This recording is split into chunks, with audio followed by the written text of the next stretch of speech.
All right. We're going to call this meeting of the Committee of Adjustment for December 10th, 2025 to order. The land on which we gather today is the traditional territory of the Anishinaabe, the Haudenosaunee, the Attawandarock, and the Mississauga people, many of whom continue to live and work here today. This territory is covered by the Upper Canada Treaties and is within the land protected by the Dish with One Spoon Wampum Agreement. Today, this gathering place is home to many Indigenous people made up of First Nations, Inuit, and Métis. The Dish with One Spoon Wampum Agreement should remind us of our responsibility to ensure the Dish, the territories in which we live and work, is never emptied, and that we take care of the land and its inhabitants in a way that ensures its future sustainability. So welcome to those who are here in person and to those who might be watching on YouTube. To this hearing of the Committee of Adjustment for the City of St. Catharines. Everyone present will be given an opportunity to comment on the applications being heard. Please note that the Committee of Adjustment hearing is being recorded. There are two major types of applications to this committee. The applications for consent and severance and applications for minor variances to municipal bylaw requirements. Evidence may be required to be given under oath if deemed necessary. Please address all your comments and questions through the chair. Additionally, please maintain respect while communicating with the committee, staff, and other meeting participants to ensure a smooth, orderly discussion. Copies of the decision will be mailed to the applicant and any other person who appeared before the committee or filed a written request to receive a notice of decision. Pursuant to the More Homes Built Faster Act and in the matter of consent applications, the applicant, the minister, or a specified person or public body that has an interest in the matter has a right to appeal either the decision itself or the condition of the consent to the Ontario Lands Tribunal within 20 days of the mailing of the decision. Minor variance decisions may also be appealed. However, they must be appealed within 20 days of the making of the decision, and the cost of appeal is still $400. Are there any amendments or additions to the agenda? There are none. Super. May we have a motion from a committee member to approve this evening's agenda? Thank you, Tom. May we have a motion from a member of the committee to adopt the minutes for the previous meeting, November 16th? Thank you, Dale. Declaration of, oh yes. Does any member of this panel have a conflict of interest in any of the applications to be considered at this hearing or the previous hearing if they were not in attendance? I do not. You people do not. Great. Are there any requests for withdrawal or adjournment? There are none. This is all going so smoothly so far. That brings us to the point where we will be going through our scheduled agenda of 4 applications this evening, starting with application number 1, our first application? 5 applications. 5, okay. Right, 5. So it was going smoothly until then.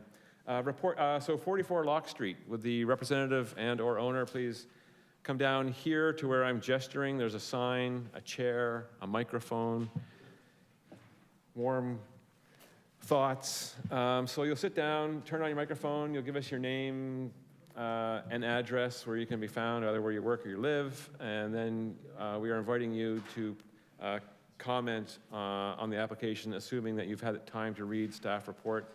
The button is the icon of the person speaking at the bottom. Press it, see what happens. Wrong. Lower. Lower? There. This one is good. Okay. So name, address, and any comments you have regarding the staff report, which is recommending approval of your application.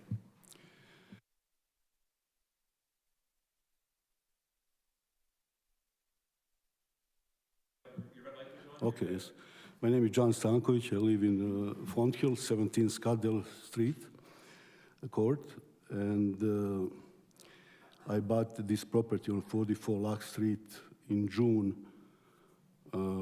2018, and I am trying to get building permit for renovation building permit. Took me like all these years, almost 7 years, 6.5 years, to get to this point.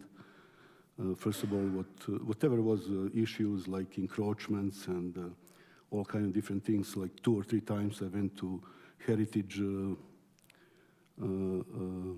committee, right, to get approval because they want to change this, and we changed like 2 or 3 times drawings for different reasons. And last time on a March, then they want to like technical report, which we in the end approved. Then we need structural engineer approved. Then now I have like pretty much everything what everybody asks, I submit. Now basically I don't want to change much. Like I didn't ask for increase of the height of the building.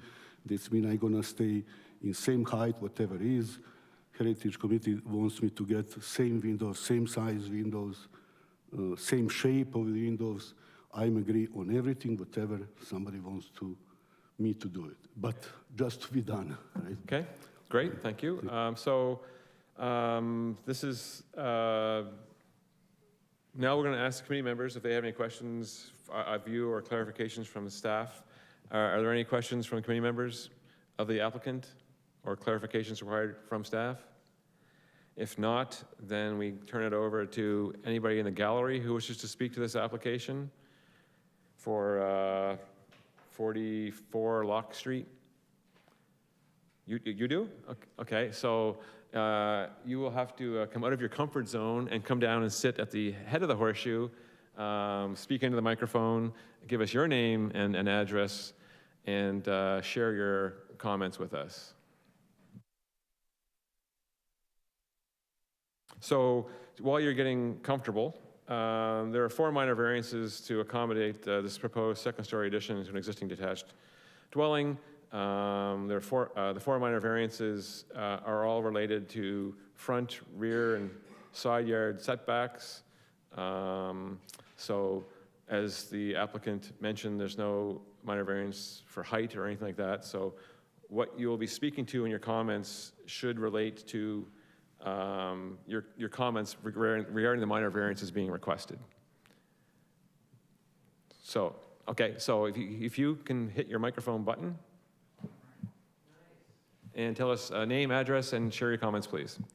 Okay, my name is Alan McLean, and my address is 288 Balsam Drive in Oakville.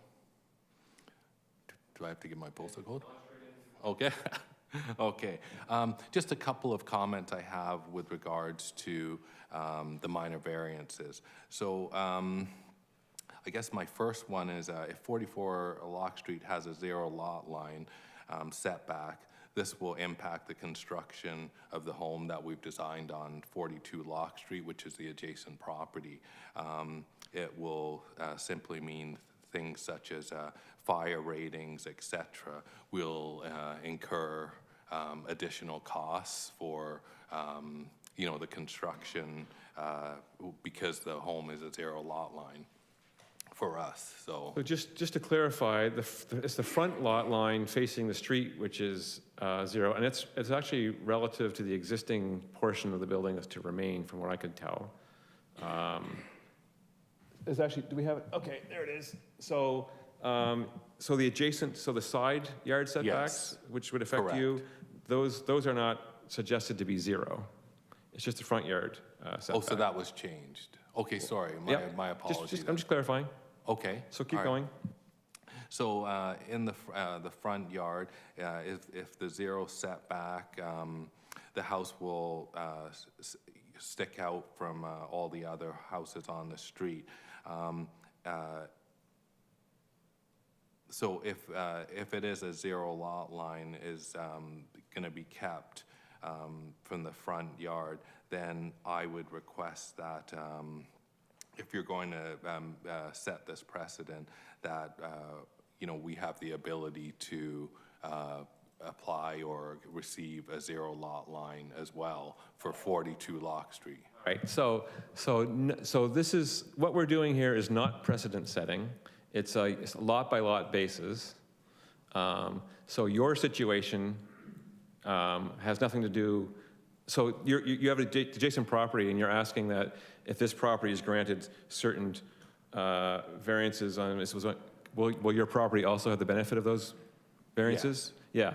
So It's a little self-serving, but no, we're talking about just this property and the circumstances surrounding it. So for example, there's a building that already exists there, and if that building has a 0 lot line, then the proposed building is just perpetuating that situation. It's not being given that luxury. Okay, so will it require a new foundation? So in this case, where someone is proposing construction on an existing site, if there are pre-existing non-conformances, for example, lot lines, and they're building on the same footprint, this is the opportunity for the city to bring those to light and formally recognize those pre-existing situations. So if I may just have the planning staff comment, and then you can pick up your questions. So planning, can you confirm that what I'm saying is good advice, good comment, or decent comments, correct comments, and providing other clarification that would help the presenter? So this application is for the second-story addition. The setbacks are similar for the second-story addition to the main floor. We are not recognizing the existing setbacks because that's not what the application is for. Their existing setbacks are already there. So in terms of the question about the new foundation, that will be the question to the owner of how they're planning to construct the second addition. If there's going to be encroachment on the road for the materials, and if the new foundation is required, that will be questions to the owner.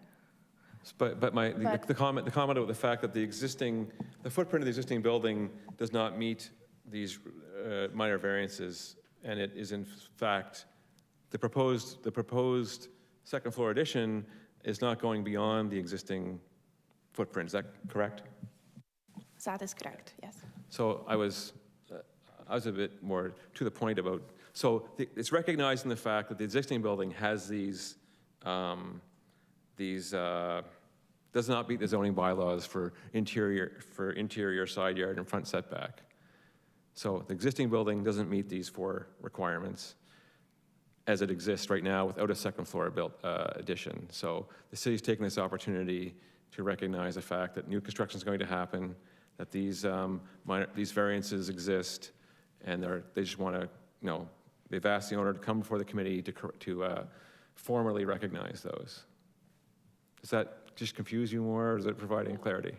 I guess like one of it's very interesting to me because when the property did go for sale, we own the adjoining property, and we met with the chief planner at that time, Judy, and we were told that a second story would not be allowed as the existing building encroached on on city property, and they would not entertain putting a second story in. So we didn't purchase it. So it's just interesting to me how that has changed now, right? Your position.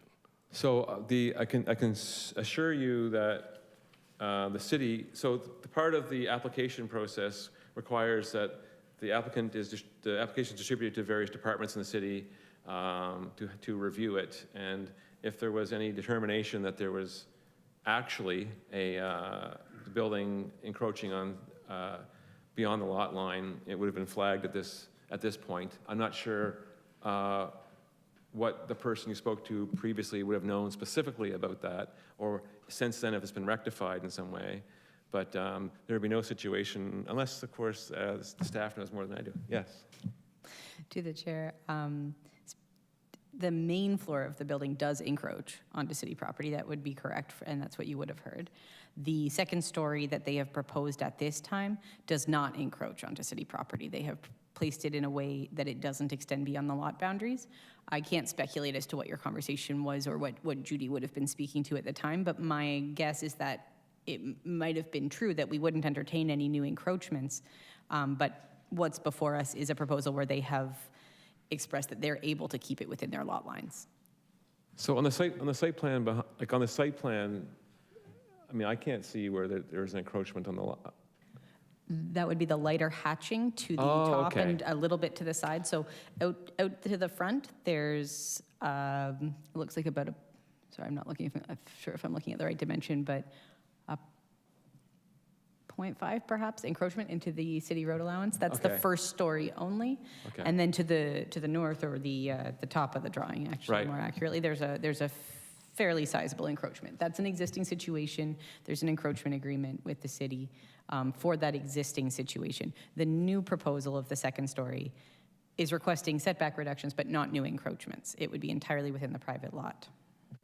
All right, so this, as one would expect, the people who contributed to this report were able to answer your question better than I could. So the short answer was existing encroachment on the ground floor of the proposed addition is not encroaching.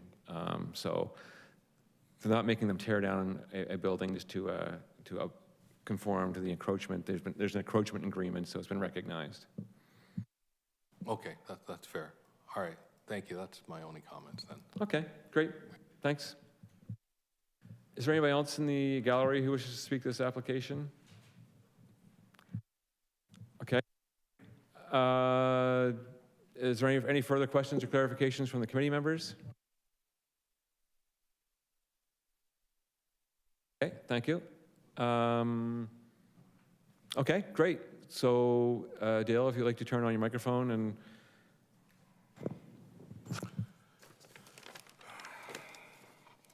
So, following consideration of all written and oral presentations, I move that variance application A0425 as presented in the notice of hearing be approved, subject to the conditions outlined in the technical report, as the variants are minor in nature, appropriate, and desirable for the use of the land, and are in keeping with the general intent of the official plan and zoning bylaw.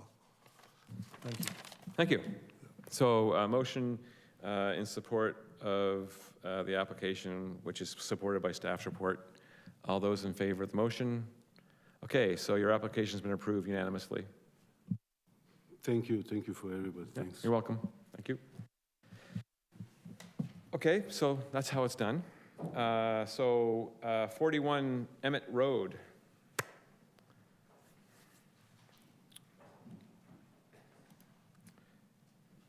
So 41 Emmett Road is we have a severance application and associated minor variance applications. In this case, the applicant is proposing to construct a two-story detached dwelling with an ADU adjacent to a remnant parcel, which will continue to be a residential use. This application was before us previously, challenged our understanding of the whole process for a little while, and then we decided to give the applicant some time to go back and have more conversations with the city and reconsider their application, which they have. Staff have reviewed the application and in their report have suggested denial of the severance and therefore the denial of the associated minor variances. So at this point, we're going to ask the applicant to tell us who you are, where you live or work, and contribute to your application in a way that we can consider your comments. Thank you. My name's Rodney Franco. I live at 41 Emmett Road with my family. Before addressing the planning merits, I want to briefly clarify the record from the November hearing so that the confusion from that meeting is not being attributed to my application today. From the outset, my intent has always been to build a 2-unit dwelling. During pre-consultation, staff indicated support for a higher density residential forms such as a duplex or triplex, and to align with that guidance, the plans were labeled as a duplex. At the time, I requested relief to 370 square meters for the variance because my good faith understanding was that this relief would preserve the range of R3 permitted two-unit outcomes, whether configured as a duplex or as a detached dwelling with an interior accessory unit.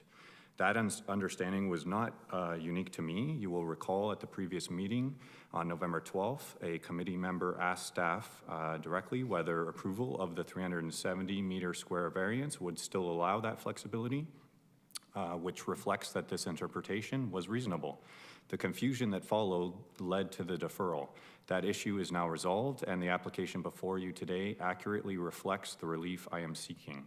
I respectfully ask that it be evaluated on its planning merits alone. Turning to the core planning issue.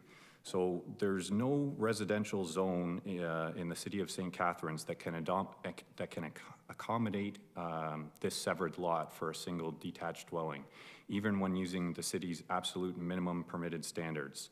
The minimum permitted lot width for a detached dwelling is 9 meters. Even if the lot were reduced to that minimum width, the resulting depth produces a lot that exceeds the maximum permitted lot area in every residential zone, R1, R2, R3, and R4. That is not a design preference or a planning choice. This is a mathematical reality driven by fixed lot depth. Compounding this, approximately half of Part 1, which is the proposed new lot, is constrained by an NPCA regulated hazard slope and cannot be developed. That portion cannot support buildings, additional units, or density, yet it is still being treated as fully usable land and counted against the application. A zoning change couldn't even correct this condition. Only a minor variance can. This is exactly the circumstance Section 45 of the Planning Act exists to address. Within those permanent and unavoidable constraints, the proposal already delivers more housing. The property goes from 1 unit today to 4 units total, 2 units in the existing house and 2 units in the new one, while maintaining a detached, ground-oriented built form consistent with Emmett Road. Whether the new house is labeled a duplex or a detached dwelling with an interior accessory unit, the housing outcome is identical. The built form is identical. The neighborhood impacts are identical. The only difference is the regulatory label and the regulatory and cost consequences that attach with that label. I would also note that planning staff previously supported Part 2, which is the retained parcel, under the same lot configuration and built form. You will recall this was in the planning report for the November 12th hearing. The only substantial change since then is the removal of the word duplex from the application. The planning impacts have not changed.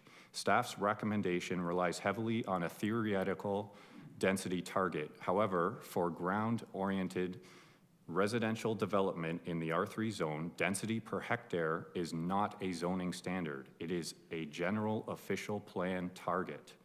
Development control for this form of housing is instead achieved through lot area, setbacks, height, coverage, and parking, all of which are addressed here, except for the maximum lot area, which simply cannot be met due to the permanent site geometry.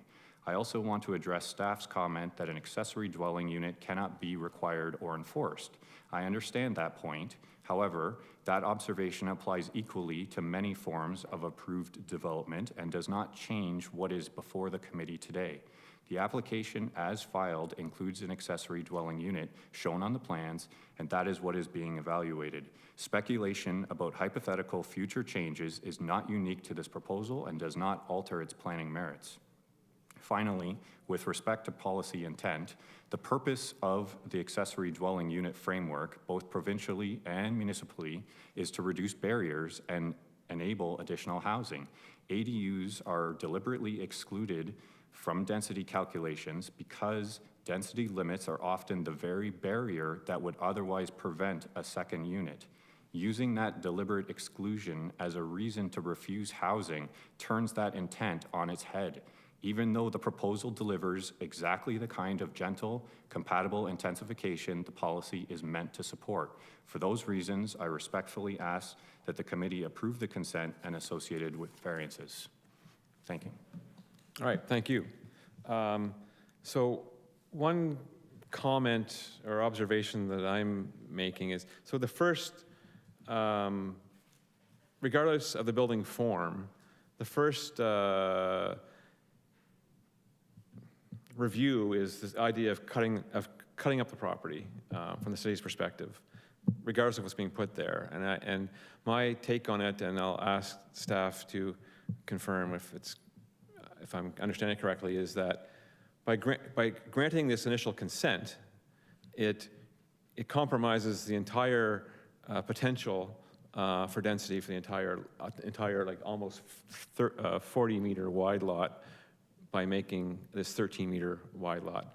And when it comes to their density, when it comes to city density targets and bylaws and official plans, the first move by slicing off this piece of land in the report talks about sort of, it takes both properties out of play for any further intensification.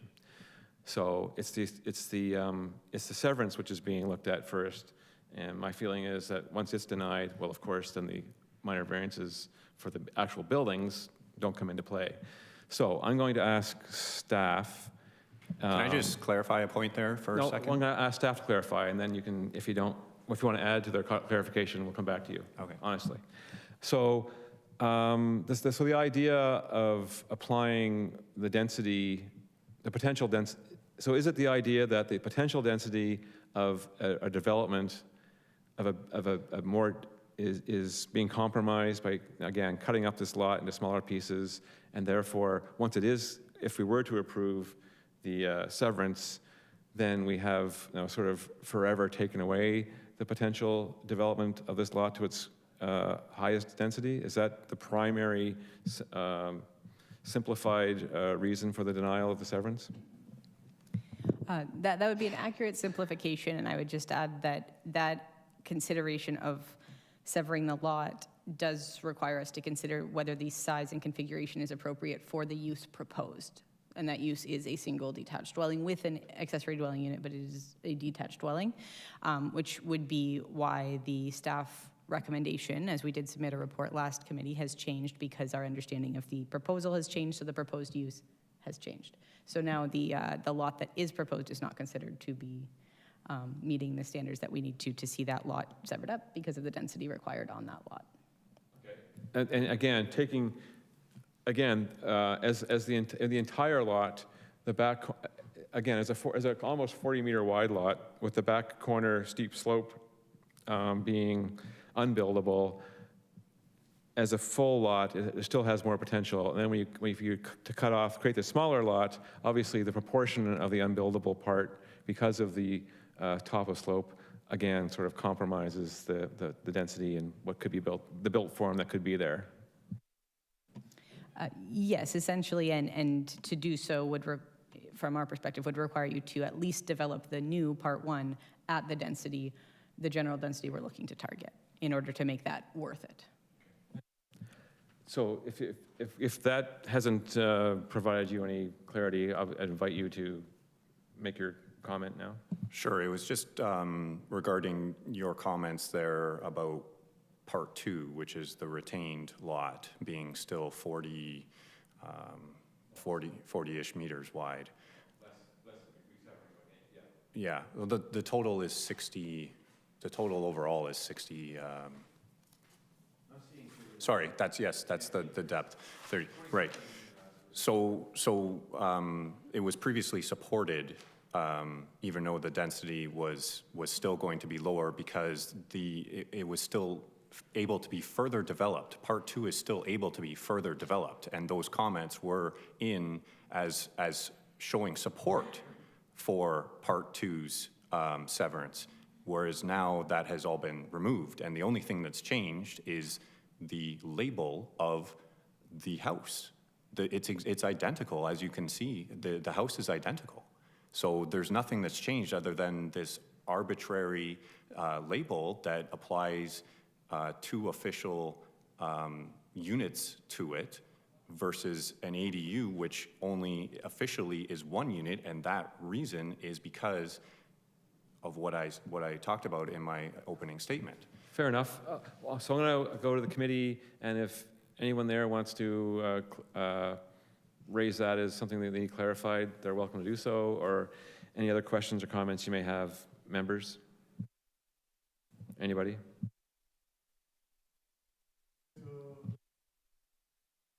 Use your microphone, please. question to planning through the chair. So ultimately, the situation here is that because it's a duplex and not a single unit, that's the reason why the density is a problem for consideration, basically. I'm trying to.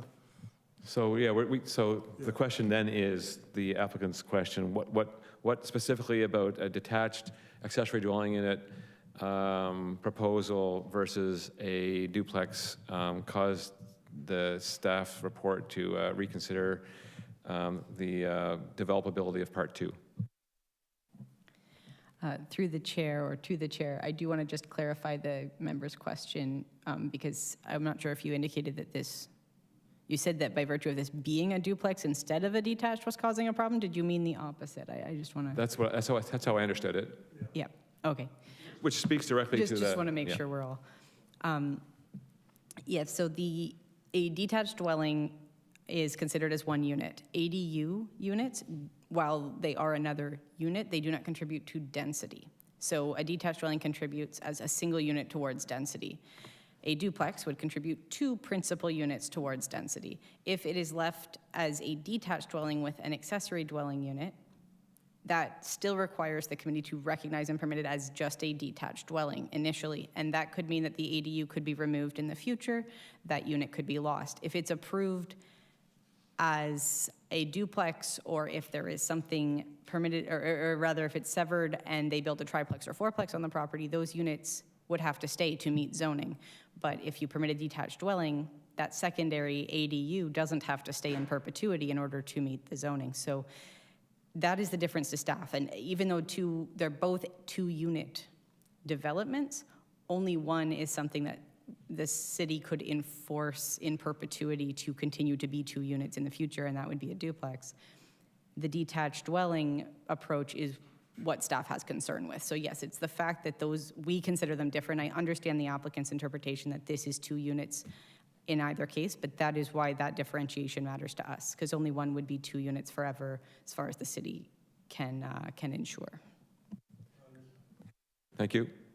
Any other, Tom? Through you to the applicant, is there an elevation of the front of this proposed dwelling on Part 1? Reason I ask is in respect of variance 3, we already talked about the precedent isn't really a thing here, but we've been amenable in the past. Okay, we've been amenable in the past for garage protrusions if they maintain the same plane across the entire facade of the house. So like, there's no clear protrusion from the front, like a porch overhang or something that would be attached to that. So I just wanted to see if that would be something we could consider here for the 3rd variance. Okay. So that's just a comment and clarification for yourself. Yep, great, thanks. So we're going to go to the gallery and ask if anybody is here to speak to 41 Emmett Road, the application we're listening to right now. Nope, great, thank you. We'll go, so any final comments from the applicants about anything that they heard or any clarification they require? This is your time to summarize and or ask. Yes, I would just like to comment on the last question raised by committee. So the 2nd story is flush with the garage there. I did try and get a concrete answer from staff about if a front porch could be counted as the corresponding wall. They told me it would not be, but I could easily make that change if that was something that would make things easier here. Absolutely. So for me, the first question is the severance. What impact does this severance make on the property? And then once that in our minds is determined, then there may or may not be a requirement for variances. So the building form is a bit secondary to the first order of business, which is the severance in keeping with the intent of the official plan zoning bylaw, and the city and the staff have outlined the specific requirement for a density as being the thing that they are proposing to us in their report falls short. I believe that there is some, as is, it's a 12 person per hectare, as it was before. It was 24 persons per hectare kind of density, which was almost meeting the zoning bylaw. So they feel that this new application with the changes made has gone further from the intent. So for me, and you evaluate however you wish, that's the first thing, is the effect of the severance on this property as it is now. So if there's no more further questions or clarifications from the committee, then we would, someone would make a motion and we will can discuss it further or vote on that. This is where volunteers are required. Thank you, David. I'd like to ask a question first. To planning, if we were to approve this consent and then review the variances, would there be any conditions that you would want to put on a variance? Through the chair, any conditions on the consent, you mean? You said variance. On the consent or the variances? Okay. So in our original report that came to the last committee, which did have a recommendation for approval of this consent in conjunction with it being a duplex, there were a list of conditions. So there are conditions in place for creating a lot here. Not in place, but conditions that have been gathered. So they would be seen in our last report. I'm not sure if we have a copy of them. We should be able to pull up a copy of them available tonight, but the point is, yes, there have been a collection of conditions that would support it.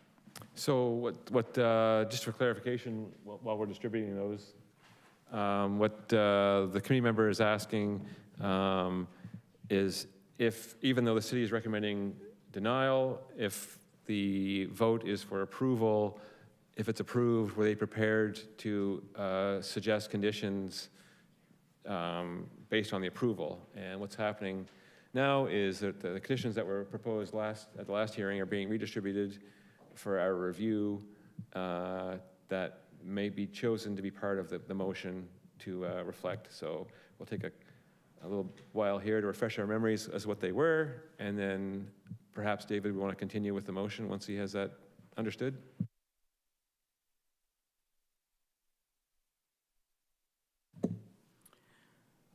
Following consideration of all written and oral presentations, and I'm going to separate consents from variances.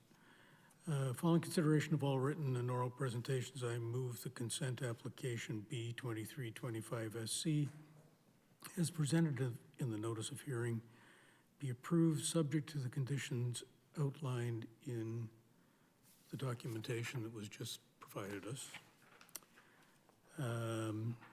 As the consent is desirable and compatible with the surrounding area, has no adverse impacts on the surrounding properties, as regard to the provisions of Section 5124 of the Planning Act, conforms with the policies of the city's official plan, and with conditions fulfilled, will also comply with the zoning bylaw, maintain the intent and purpose of the provincial planning statement, and does not conflict with any applicable provincial plans. All right, so for clarification, this motion is on the consent only, and the motion has been read in to support staff recommendation? No, the motion has been read in favor of the applicant's application, but referencing the conditions that would be applied should it be voted in favor of.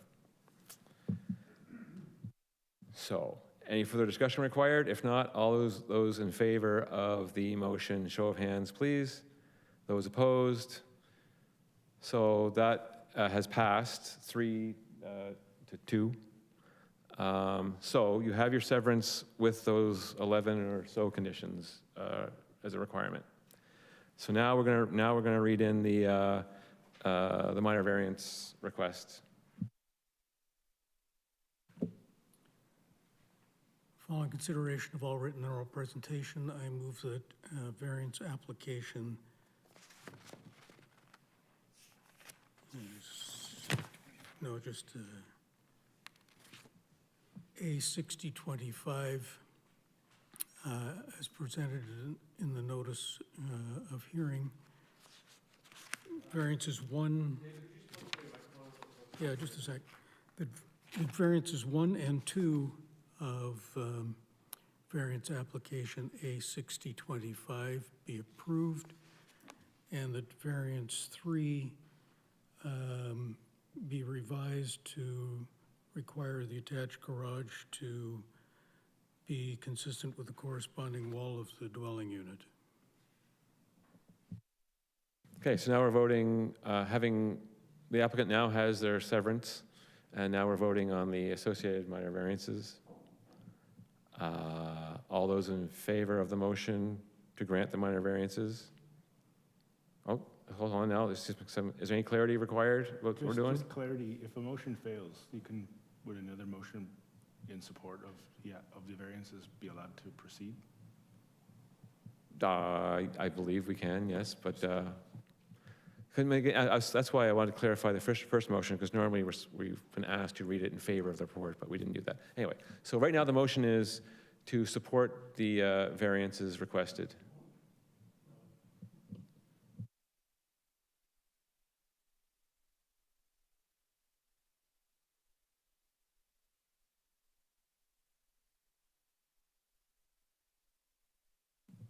So, yes. What was the vision? What was the revision?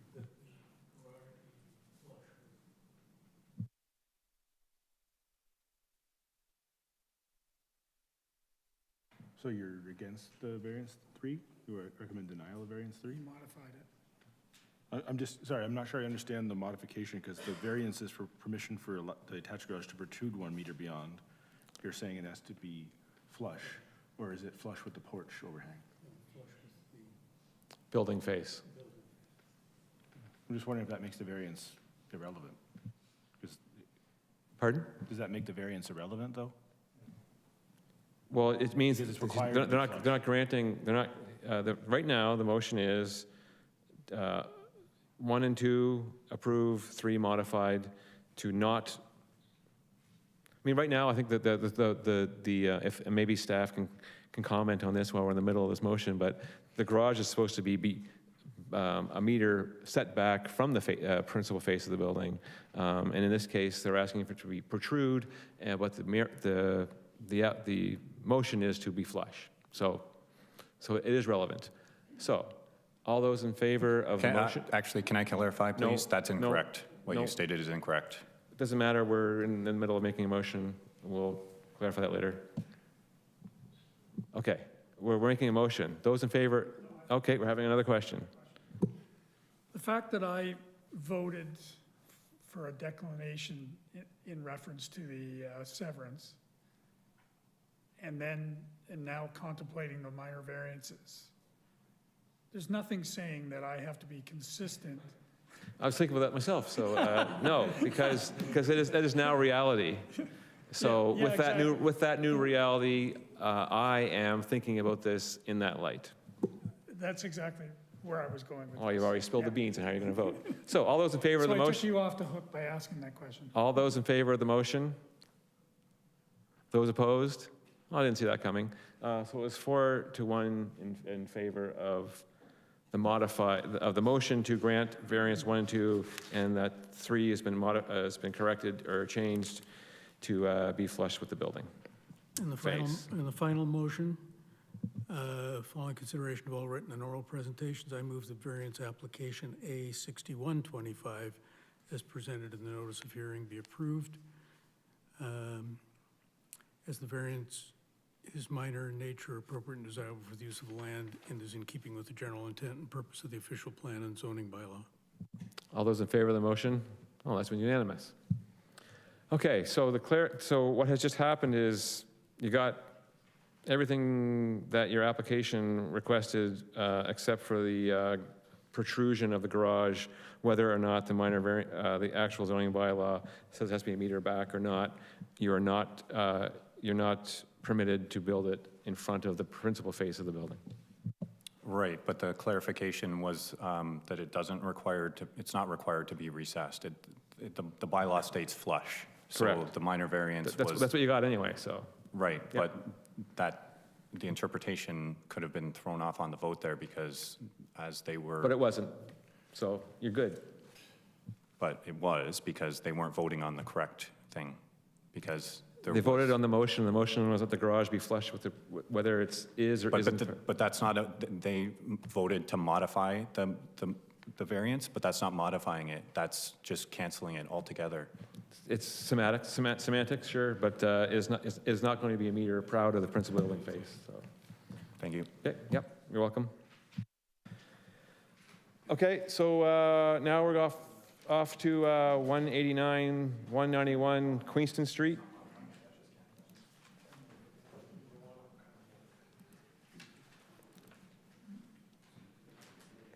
So this is a development for a 7-unit apartment building with 8 parking spaces. As soon as the coast is clear, pick one of the warm seats. This is a minor variance application. There are 4 related to side yard setbacks, landscape buffers, specific to the parking areas and the building. So this is the site plan. You are the applicant or agent, so please share a name and an address and anything you wanted to add to your application. Yeah, my name is Kareem Kimani, and my address is 7123 McMillan Drive in Niagara Falls. Great, thank you. Staff report, hopefully you read it, is recommending approval.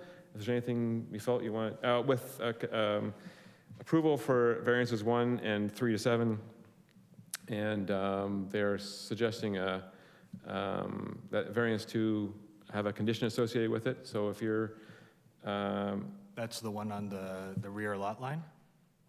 The fence? Variance 2 is the minimum landscape buffer for parking area containing between 5 and 20 spaces along a lot line abutting a residential property. Supposed to be 3 meters, you're looking for 0, and staff has amended that to say that they will approve it on the following condition: that there's a 1.8 meter board fence, privacy fence to be constructed along that line. Yeah, I'm okay with that. Anything else you wanted to add? No, just, we've worked collaboratively with the city planners to develop this plan that respects the intent of the zoning bylaw while maximizing the efficiency of the land within its current designation. Our application includes these 7 variances, which we believe are reasonable and will not result in any adverse impacts to the surrounding community. So we respectfully request the committee's support and alignment on this vision. Let's find out. Any questions from the members of the committee?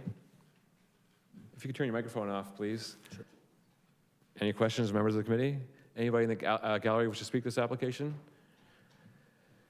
May I remind you that you'll take a seat at the head of the horseshoe, you'll sit down, you get comfortable, you'll turn on your microphone, you'll tell us your name and an address where you can be found, and share your thoughts.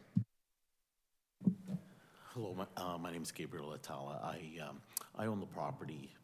I own the property adjacent to the 189, 191 Queenston. My property is 187 Queenston Street. So yeah, I've been speaking with Kareem, but I just learned of these plans like an hour and a half before they were submitted. So my main hope was that we could postpone this decision, and I'll explain the reasons. Just by way of background, 2 days ago, 142 Queenston Street, you may be aware, was approved for mixed-use commercial residential, about 2,500 units. That's just across the street from our property. So Kareem and I have been discussing, like, hopefully something that would be very similar, and the city did say that we might be able to get the same, if we combine the properties, the same kind of benefits, like high density and things like that. But this proposal specifically when I learned of it, it shows the parking lot right beside the building. And I'm not an engineer, but I was told by engineers that if you, if you have two buildings that are close to each other, they both have a foundation and they support each other through that foundation. But when you have something that supports a vehicle or something that cars go by, that weight gets transferred to the foundation of the other building or the building that's beside it. And so my concern here is that maybe a pre-construction survey or a pre-construction opinion might be worthwhile doing before moving ahead with this application. And that's hence the main reason to postpone it. But there are other considerations. The building is proposed to be moved forward to the street, which completely obstructs the view of my property as it stands now, mind you, although I think that there are some better uses for the property. Parking is also quite an issue in the area, and I had been thinking about underground parking, but to solve that problem. And more importantly, it's residential to the north, so if the building was closer to the residential area, I don't know if that would make a difference, but it would seem to be. But in essence, I just want to request some time before you make your decision, because this is, I learned of this very last minute, and I had an hour and a half, according to the city, to respond to meet the deadline. So the obligation for the city is to post signs physically, to provide the property owner with signs to post physically in obvious spots where the general public can read them within 21 days of the hearing, I believe, 21 days, 21 days, 21 days, something like that. And there's also a mailing campaign for people within a 60-meter radius. So it's unfortunate that you didn't notice either of those two means of advertising this. Well, I did notice those, but I didn't get the details until an hour and a half before the deadline. So, yeah. Okay. Well, they follow the process that they're supposed to follow. So we'll consider that. With respect to the weight of a vehicle transposing load on adjacent property, it's the angle of repose, which takes weight through the ground, which is roughly a 45-degree angle. The parking lot from here is far enough away from the adjacent foundation that won't be a consideration. The principal parking spots are not on the property line. It's the drive aisles on the property line. So vehicles will be parked with their weight concentrated on the middle of the site, not on the edge. So that should not be a concern for you. And unfortunately, we don't own our views, so this is private property with a proposed private development, and the situation of the property has it's being accommodated by some of these minor variances, but it's fronting Queenston Street, which is an arterial road, a principal road anyway, and putting the parking lot in behind, which is something that is a good planning practice, not to have the parking lot in front, like a strip mall. So your comments have been heard, but some of them may not necessarily be relevant to our decision making. I just wanted to clarify, because it's not necessarily just a parking spot. There's they're planning for a place where cars would be driving on, and it's right beside the wall of my building. Yeah, I see that. And my understanding is those forces transfer to the foundation of my building. And they do at roughly a 45-degree angle. So if your foundation is using imperial 8 feet deep, the car would have to be 8 feet away in order for those forces to actually to not impose lateral load on your foundation. And in this case, the scale of the drawing would suggest that should not be a consideration, a concern in your case. So with respect to the engineering of your property for this development, many people are concerned about vibrations of construction and so on, and that is typically not a concern that would be applied to an application to prevent the building of the construction of a building. You know, it's like road repair going on in front of your house. It's uncomfortable and rattles the foundations, but it's kind of, you know, what we expect as we progress and develop our property. So, but your points have officially been made and heard. We thank you. Is there any questions from the applicants, the committee to the speaker? Nope. Okay, thanks so much. You can either sit there or return to your seat. If there's anybody else who wishes to speak this application? Okay. Any further questions from members of the committee? Does the applicant want to comment on anything that you may have heard? Just like, I think your parking is actually right at the lot line and adjacent to your own building, and so is the driveway. And like, I think it's common practice in an urban setting to have parking close to foundations. I don't anticipate any problems. Okay, thank you. Thank you.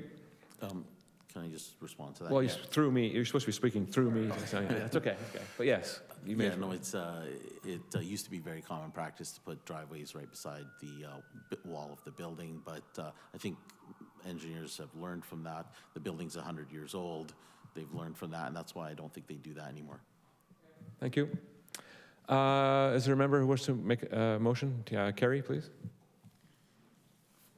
Following consideration of all written and oral presentations, I move that variance application A4425 be approved as recommended in the technical report, subject to the one condition regarding the 1.8 meter fence. As the variances are minor in nature, appropriate and desirable for the use of the land, and are in keeping with the general intent of the official plan and zoning bylaw. Thank you. All those in favor of the motion? Okay, your application's been approved unanimously. Thank you. Thank you much for your comments. Find ourselves at 70 East Chester Avenue, just down the road a bit from this application.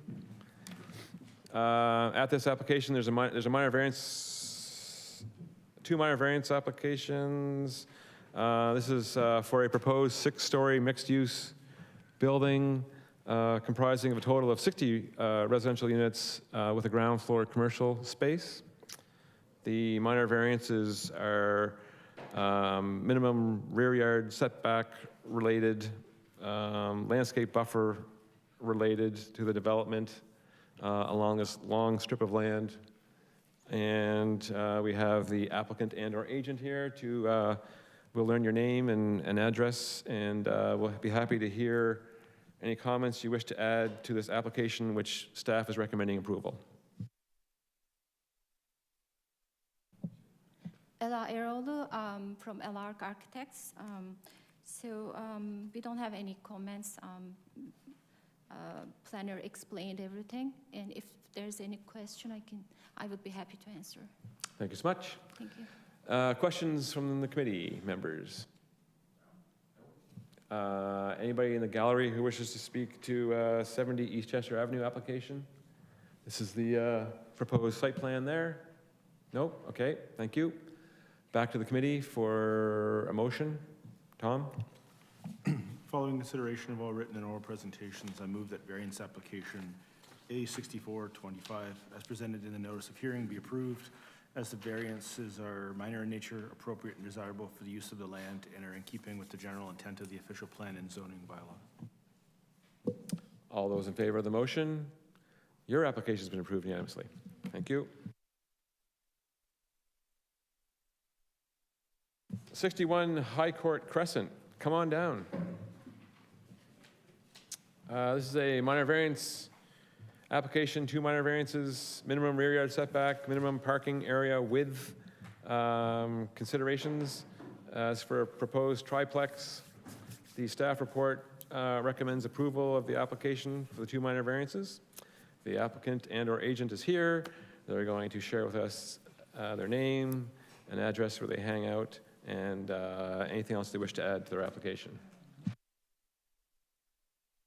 Look at that vintage briefcase.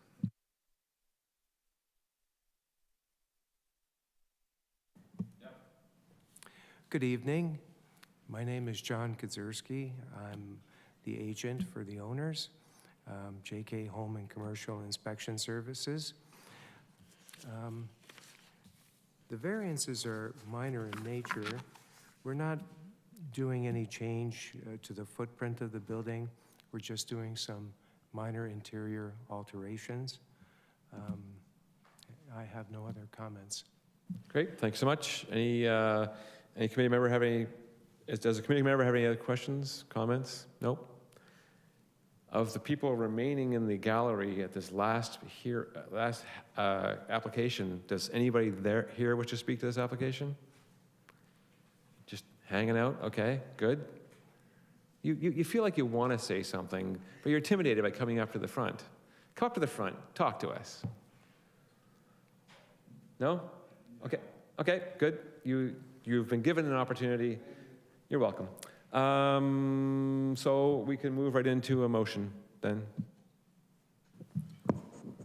Following consideration of all written and oral presentations, I move the variance application A6525 as presented in the notice of hearing be approved, as the variances are minor, appropriate and desirable for the use of the land, and are in keeping with the general intent of the official plan and zoning bylaw. All those in favor of the motion? Okay, your application's been approved unanimously. Thank you very much. Oh, okay. Somebody forgot something. I thought they might be storming the gallery here, but. Thank you. So that application's been approved, and we'll proceed. It was not a foregone conclusion, but okay, good. So that brings us to our last application. Is there any new business? There is some new business through the chair. Bill 60, the Fighting Delays Building Faster Act 2025 has received royal assent on November 27, 2025, which has implication on as of right permissions in the city's zoning bylaw. Further information will be shared on the city's website in the next week. We will advise when that happens. In a review of 2025, we would appreciate the committee's feedback on whether the materials being delivered to you for the hearings are meeting your needs in terms of clarity, timing, and completeness. If there's any information that the committee would like further clarity on from staff, we can help you with that. In January, we are also hoping to book a short meeting just before the hearing to discuss and review policies and procedures, and that is it. Something to look forward to in the new year. The day of the next hearing is January 28th, and Carrie Leask is making a motion to adjourn the hearing, or No. has a question. It's always a mystery. I'm referring to the clarification that we received regarding the engineering terms. I would like to thank you for chasing that down and having Sean Ip summarize the distinction between the various reports. I will let Elaine know that. Right, thank you. Thank you. Staff's contributions, always appreciated. So may we have a motion to adjourn the hearing? Thank you. David and everybody else. What's that?